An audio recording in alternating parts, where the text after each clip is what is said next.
To me, a lot of this stuff is just wasting time. On that point, what he just said is 100% right. To simply say that this is like stupid Grant Cardone saying, sell your house, sell your house. He's telling everybody to sell their house when things are going up like a hockey stick. Worst time in the world to sell your house. We are in the accumulation phase. That is a huge mistake. Ken McElroy, he did a recent video, the best and worst real estate to buy in 2025. We are going to listen to what Ken has to say. We'll just start that right now. The real estate market is evolving rapidly. Some sectors are showing incredible potential while others are sucking wind. So a lot of people talk about cycles, and I want to talk about them too. So there's business cycles, there's market cycles, there's investment cycles, there's economic cycles, and of course, there's real estate cycles. While it can all be very confusing. So look, I don't get caught up in all the data. What I can tell you about real estate, this is what I hear from a lot of guys. A lot of guys that are a lot less successful too, by the way. A lot of people love to just read articles and go through data. And believe me, the most important data I can tell you right now, before I even get into this, data is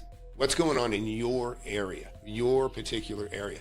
Believe me, you can have, it's like you can have a drought over here and you can have a flood over here. In the USA, it's possible to have a drought and a flood going on, same country, right? Well, the same thing can happen in one little community. You can have a drought and you can have a flood at the same time. Not making money or not making deals or having just a ton of deals.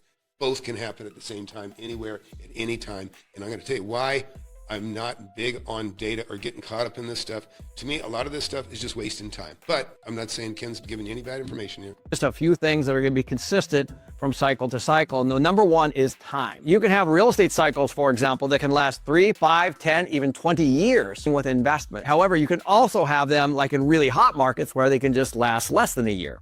So you really got to pay attention to the time here. The one thing that they all have in common are expansions and peaks and recessions and depressions and troughs. Over here in the real estate side, we call it recovery, hyper supply.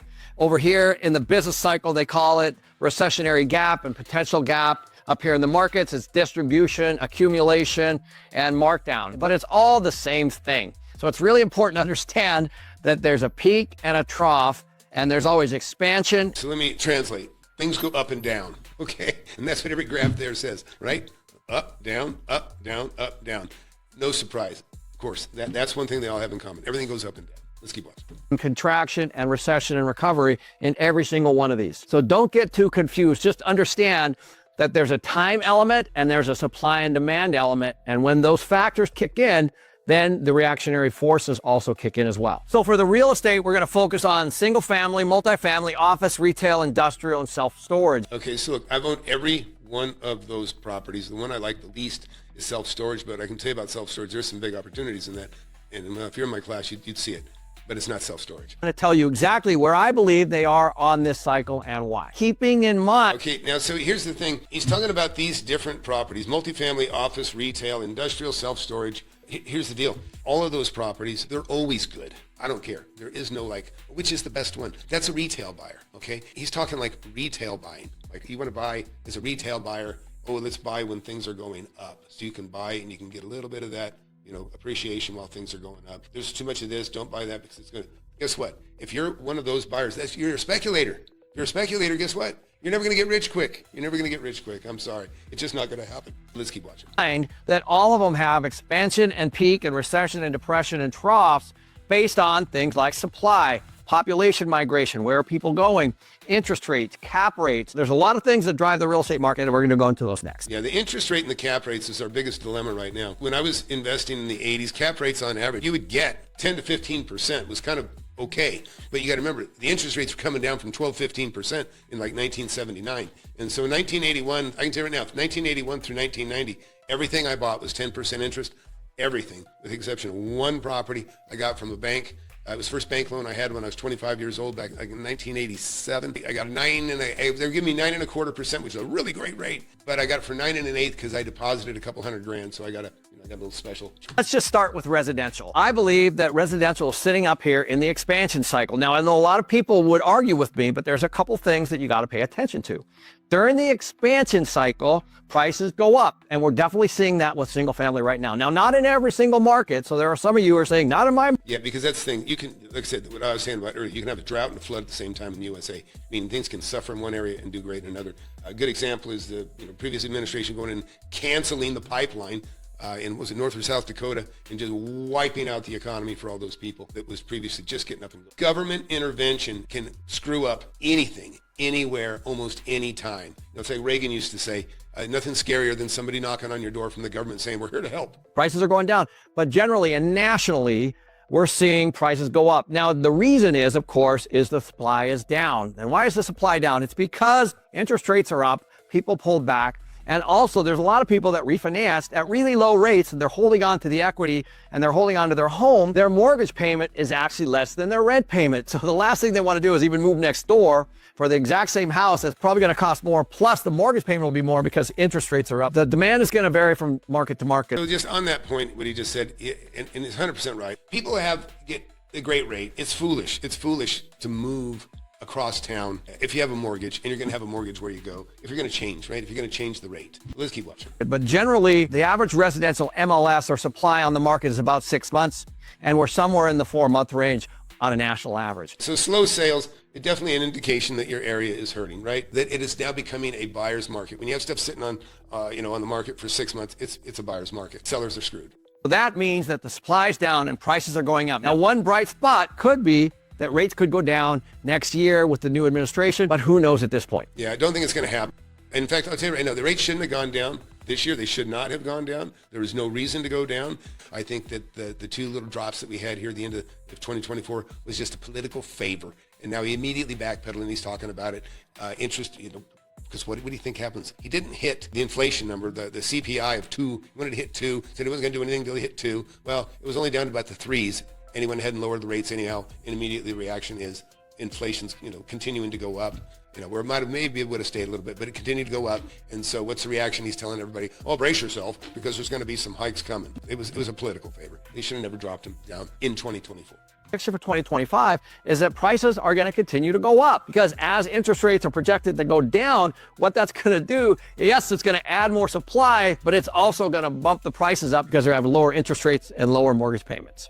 So they're going to stretch for that home, which potentially could push the prices even higher. Yeah, look, there's some areas that the values will go up, but in general, I think they're going down, and only because it costs more to buy. Listen, everything's driven by interest. 99%, right? You heard the 2%ers, right? 2%ers, I think people make over $400,000 a year. It's kind of sad. But the bottom line is everybody else under that in general is not how much a month, right? They gauge what they can afford by the payment, not by the purchase price. If you're a cash buyer, I am, but I'm always, everything I buy, I'm going to buy under market anyways, because I'm kind of a wolf out there, right? Looking for something to kill at a good price. What I just want to say about this is the interest rates are high. And another factor on these houses, right? We got tons of immigration, tons of illegal immigrants. Believe me, I rent to a bunch of them. Here's the deal. They are driving the rent rate up. They're driving the rent rate up because they're competing for the rent. Yeah, they get a bunch of government giveaways. They get a bunch of free money. What makes it easier also for them to compete to pay higher rent on those homes, people that don't get those breaks, right? Americans that are born, Native Americans don't get those breaks. So now we're having to compete to pay higher rent with people from another country that are getting free tax money. So you're helping them pay rent to compete with you to raise the rent. It sucks, but that's what it is. Let's keep watching. The one thing that will correct the submarket is more supply. And as interest rates go down, then there will be new construction, but there's a heck of a lag here for that to happen. And if that happens next year, it's not going to hit for at least 2 to 3 years in the consumer's pocket. Yeah. The new construction, forget it. They're stopping stuff. And believe me, there's some construction going on. It just depends on the product. If you notice, things are getting tiny. Micro housing. I sold 50 acres and there's 180 homes sitting on it right now. Now, one of the reasons they got that is I rezoned that property for apartments. I got 24 units per acre. So if you're a home buyer, it's a very good time to buy, because you're probably going to have some price increases. And of course, if rates go down, you can always refinance on the way down, which is going to help your payment. Listen, he's talking in a very general sense. Don't buy anything unless you buy it under market. To simply say that, this is like stupid Grant Cardone saying, sell your house. He's telling everybody to sell their house when things are going up like a hockey stick. Worst time in the world to sell your house. And if you listen to him, you sold your house, interest rates went up, and now you can't afford to buy the home that you used to have. Stupid advice. Let's keep watching. If you're an investor, it's probably 50-50. It's going to be market driven because you might not cash flow. But however, if rates do go down, maybe you will, but it's probably not a good idea to buy right now if it's not cash flowing. But if it is, I definitely would buy, and I would do fixed long-term debt. Yeah, it's a little ambiguous. Look, cash flow. You got to have a high standard. In other words, I say, like, nothing against Ken, but he's saying, the cash flows, okay, but that means different things to different people. If you can buy it 30% under market, meaning you can sell it the next day, okay, that's the minimum. That's the minimum. You want to even have more than a 30% delta there, because once you resell it, you're going to lose 10% right off the top, whatever you paid for it, because between a real estate agent, you're going to need an agent probably to get rid of it, and just a little bit of time factor, and then, there's just cost of title and that sort of thing. But you got to buy under market. You got to have the discipline to buy under market. It's just common sense. You got all these yo-yos out there in YouTube, a lot of fake gurus, talking about sub 2, talking about zero equity deals. Listen, a zero equity deal is a zero profit deal. It's a joke. You'll be laughed out of the room. There's fake gurus telling you to, get a bunch of people together and buy an apartment building. Yeah, that's what you need. Some knucklehead that doesn't know shit about real estate, putting a bunch of other knuckleheads together to buy a piece of property. That's why these things fail. Anyways, let's keep watching. And make sure they're cash flows. If you want a single family due diligence checklist that I made, click below. This is a category that I really know well is multifamily, because we own and manage around 10,000 units right now. We bought over $3 billion of real estate in the last 20 years. We are just getting through recovery. And why are we in recovery? Because we just went through a recession, which basically meant that there's a lot of people that bid the prices up with really low interest rates. And of course, there's lots of construction. So there's no more completions, no more construction, and we're now in the recovery phase. And what does that mean? That means that interest rates are up, but also cap rates are up. So if I'm a buyer... Cap rates are not up enough. The cap rates suck. I'm just telling you. The cap rates in general, let's just talk about this, because I like to be very, very thorough. Let's just try Houston, okay? I'll try something else if somebody else wants. Now, all I'm doing here is one thing. I just want to show you one thing. Cap rates are not up. They should be, and this is what we want to happen in time, but what I'm trying to show you is, just look in here. I just grabbed something. And you look at for sale here, and you'll see cap rates. And the reason I say in general that the cap rates, they're not high. What it is they haven't felt the pinch yet. They're just still not crushed enough. Typically, if the cap rate is something they're trying to attract you with, it'll be right in the listing. They'll have the cap rate. And I didn't rehearse this or anything. I'm just talking to you. Well, like I said, I've never seen this before. What you'll see in general is the cap rates are still less than what it costs to borrow the money from. And that's not how it used to be. Like I said, the cap rates should be equal or greater, okay? Equal at a minimum or greater, on the general retail. And then you want to beat them down from there. I like at least a 30% spread. If I'm going to have a 10% return on something, a cap rate, then I better be borrowing the money at a minimum of 7. There was some area in there that I could, improve it and make it better to increase that number. We'll keep watching. This is a very, very good time to be looking, because the cap rates are up, which means that the values of the properties are down. You're saying this is 2025. I don't know why. It's funny here. Best and worst real estate to buy in 2025. Cap rates, they're not up.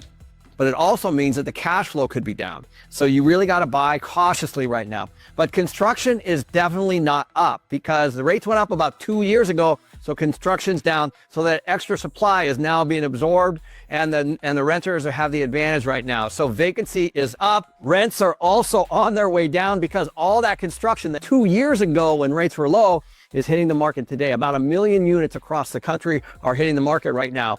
And that's actually lowering rents and making rents flat, even negative, and we're starting to see concessions. It's competition. In some areas, like you said, you can't speak for the whole USA, neither can I, but I can tell you, in general, don't buy anything anywhere. I will speak for the whole USA on this. Anything you buy anywhere, you should be buying substantially under market. You're foolish if you don't. And believe me, I have something I teach all my students. Easy to do, hard to undo. Easy to do, hard to undo. And believe me, take those at heart. It's probably one of the best lessons you ever get from me. Let's keep watching. In many, many markets. The additional thing that's up are expenses, property taxes, insurance, utilities. So while he's got this, I just want to say I do agree with him. Construction down, vacancies are up, rents are down, expenses are up, and rates are up. That is all true. Now, I don't know why he's, with this here, this would seem to conflict with what he said earlier about cap rates are up. I don't get it. Cap rates are not up. I see people that are stuck. Labor, all the things that it costs to run a project are way up. So apartments right now are in flux, but if you're an investor, it's a great time. If you're an owner, this is not such a good time, because these higher rates are probably scooping your cash flow. But we believe that we're right in the early stages of a recovery, and this is going to last into 2 to 3 years before we start to see expansion again. Yeah, and so I'm not so sure on that. Listen, nobody loves Trump more than I do. I do. I'm a big, big, big fan, and I've just been sick over the last 4 years of how things have just been so terribly devastated. We've had somebody with absolutely no brain. I mean, the guy's gone. And the people around him, obviously self-serving like most politicians. I have no reason to believe that things are on the way up. Now, I do believe that we're going to get a little bit of a soft landing, right? Because this is what happened last time Mr. Trump was elected. He kind of came into a mess. The previous years, there was just tons and tons of money being thrown in, the quantitative easing on high, and so the prior administration got a big pass. Meanwhile, but you've got somebody that believes in cutting government, coming in now. These are all big pluses: cutting government, cutting expenses, cutting government waste, right? You know about Doge. But I don't think we're going to see the interest rates drop. So you're not going to necessarily have that. But I think the way out of this right now, for the most part, is people are going to start making more. People are getting raises. People are getting paid more. And obviously, you feel the prices are going up. A lot of the reasons the prices are going up, also, people are having to pay more because people just don't have, there's just not enough meat on the bone for those people that make under $100,000 a year. It's very, very rough to take care of a family, get ahead, the savings, it just makes things tougher. So everybody's got to make more money. And then ultimately, as they recover from that, then maybe we'll see the interest rates go down, and that'll be great too. I don't think it's great for investors at all. And with lower rates and more construction, et cetera, of course, just like all cycles, it'll peak again, it'll move back down. So just in Q4 2024, we're actually buying and building about $200 million in real estate right now. We are in the accumulation phase. That is a huge mistake. So listen, I'm not going to tell Ken his business, but listen, here's the problem. When you're building new, now I'm just saying this is okay. Maybe this is okay for his 3,000 people that make up this $3 billion fund. But for you and me, people that we just buy property, resell it, buy and hold, you want to get rich, you want to be if you want to be comfortable, you want to be a millionaire when you're 30, or you want to say you want to be a millionaire in the next 10 years or 5 years, that's not the way to do it. The way to do it is the way I do it. Buy property under market, sell it for more. Just buy it for less. You're selling it for what it's worth, but you're buying it for less than it's worth. And there's a lot of opportunities like that when the economy is so screwed up, people are losing jobs and things like that. This is what happens. People fail. You go in there, you pick up the remains, and you resell them for more. That's just kind of how it works. Because we're buying them at really good prices, and we're making sure that they cash flow. And we're going to ride this up because of the lack of supply. Yeah, so I listen, just without even knowing the details on it, I'm going to say that's probably a big mistake what they're doing. Because like I told you, I bought apartment buildings for less than construction cost. I bought apartment buildings for 20% of the cost to build the building. The land was free. So even if Ken got their land, they got their land for free, this could be a huge mistake because the cost of construction to build, and by the way, once you start building or once you contract and you get ready, all it takes is a hurricane in Florida to make your plywood, your sheetrock, and all your building materials to go up through the roof. Add another storm somewhere else, it's devastating. There's nothing worse than being a builder and having to be on the line to build a home, and then all of a sudden have, your cost of materials go up, 30%. It's a big hit. And the demand that's being forced upon us from the high prices of single family homes and the high prices of the mortgage payments. Those are forcing people into rentals, and we are now becoming a renter nation. So if you guys are interested in taking a look at some of those deals, just click on the link below and you'll be able to see all the deals we're working on. The next big real estate sector is office. And the reason why this is important, because a lot of these real estate loans are sitting in your pensions, your 401ks, your retirement plans. That's where a lot of this office building money is sitting. So the office building is definitely in distress, and it's going up. We're starting to see a lot of real estate owned, bank owned, lender owned properties. That's going up. And people are trying to figure out what to do with these things. They're looking at conversions. We're starting to see people buy these. When that happens, that means distress. They're buying them way below replacement cost from the lenders right now. And this is a result of work from home, but we're definitely seeing rents are down, vacancies are up, subleases are way up. See, that's where you want to be. There's the magic right in the middle of his list, by the way, right there. Not the conversions, but what he just said. Buying things below construction cost. Buying things way below actual value. That's how I've made my fortune. And this is a result of work from home, but we're definitely seeing rents are down, vacancies are up, subleases are way up. So in other words, a building might show something as occupied, but the tenant hasn't been there for 2 or 3 or 4 years. Yeah, so there's a lot of ghosted buildings out there. There's even a lot of like Whataburgers, and there's different restaurants of all types, big names, AAA rated. And they'll have an area that's ghosted, meaning it's dark. They're paying rent. They still got a lease for many, many years. And sometimes you can finagle away. You can make a deal, and if the company's substantial enough, they're on the hook for $1 million over the next 10 years. If they're renting something, maybe if they have the wherewithal, they can buy themselves out of the lease for, say, give me $400,000, I'll take, and I'll let you out of the lease, or something like that. Think of businesses like Salesforce or Twitter, where they sign these long leases, and so they're technically leased, but no one's showing up each and every day. And of course, the prices are coming way down.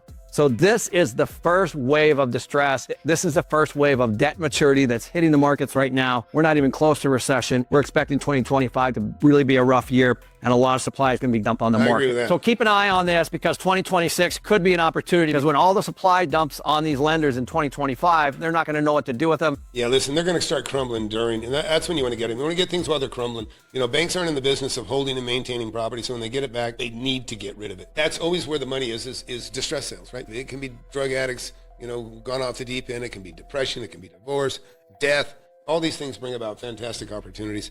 Anyways, hey, good job, Ken. Good topic to go over. Maybe we'll do the other half of this a little later. And but hey, please, those of you watching, hit that subscribe button, hit that like button. You won't find a channel. They're not my main channels like mine. You want to learn how to make millions of dollars in real estate?